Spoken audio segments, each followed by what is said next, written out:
When something looks too good to be true, we often doubt its truthfulness. Guys, in about 2.5 weeks from making this video, Dying Light 2 is about to drop to the public on all platforms. I've had a good amount of games fail me in the last year, and it is amazing that Dying Light 2, this masterpiece, is about to be playable. The hype is truly unreal, but like I've said for many other games, will this hype potentially be the downfall? The answer is no. Dying Light 2 will deliver 100%, and I'm so sure.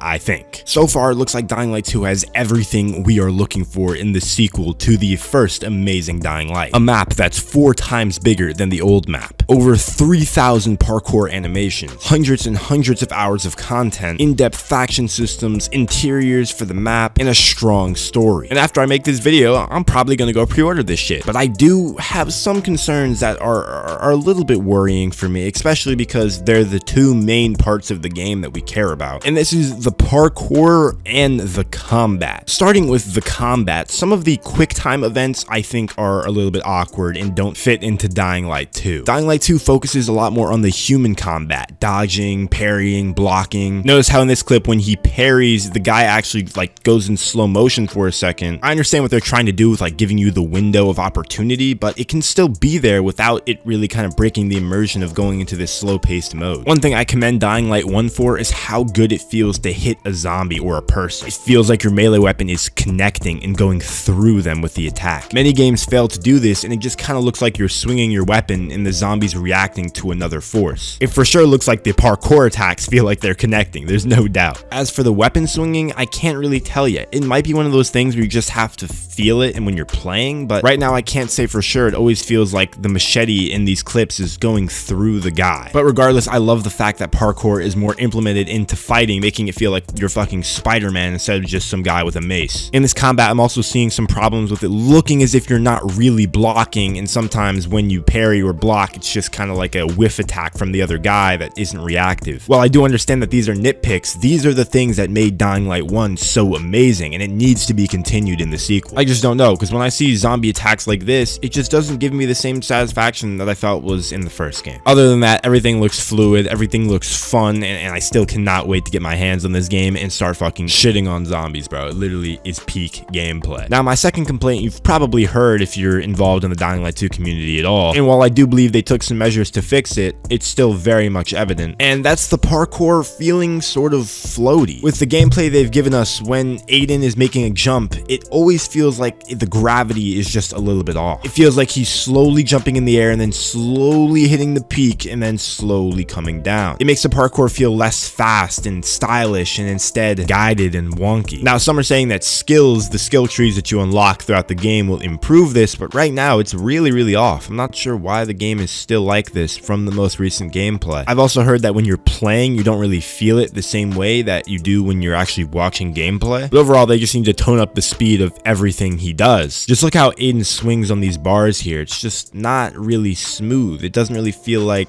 it's fluid. I don't know. It might just be me, but I hope you guys see what I'm talking about. With over 3,000 animations for new parkour moves, I hope nothing was toned down in the sense of, we need to fit all these animations in, and in order to do that, it needs to be slower. I'm not a game developer, but I do wonder how hard it is to really just tone everything up. I guess we'll just have to see. Other than that, I don't have many worries for the other parts of Dying Light 2. There's some people with concerns over the faction system and how much that actually affects the game, the amount of weapons in the game and how similar they are to each other, and also just the quality of the story, but I have no worries about that for Dying Light 2 because I have confidence that Techland will provide. Dying Light 1 is arguably one of the best zombie games ever made, and Dying Light 2 will surely be a solid follow-up. But don't get your hopes too high. Remember that this game was delayed multiple times, had many problems in the late development of the game, and it also has watered down some of the ambitious features that they promised at the beginning. So set your expectations to a realistic level and enjoy the hell out of Dying Light 2 in the next 2 weeks. Guys, let me know what you think of my worries for Dying Light 2. Do you think they're realistic, or do you think Techland will pretty much solve them by the time the game releases and or after the game releases by listening to community feedback? Let me know down below in the comments, guys. As always, make sure to leave a like and subscribe for more content like this. If you haven't already, make sure to join the Discord down below in the description as well. I'm Treyllo, guys, and as always, I'll see you in the next one.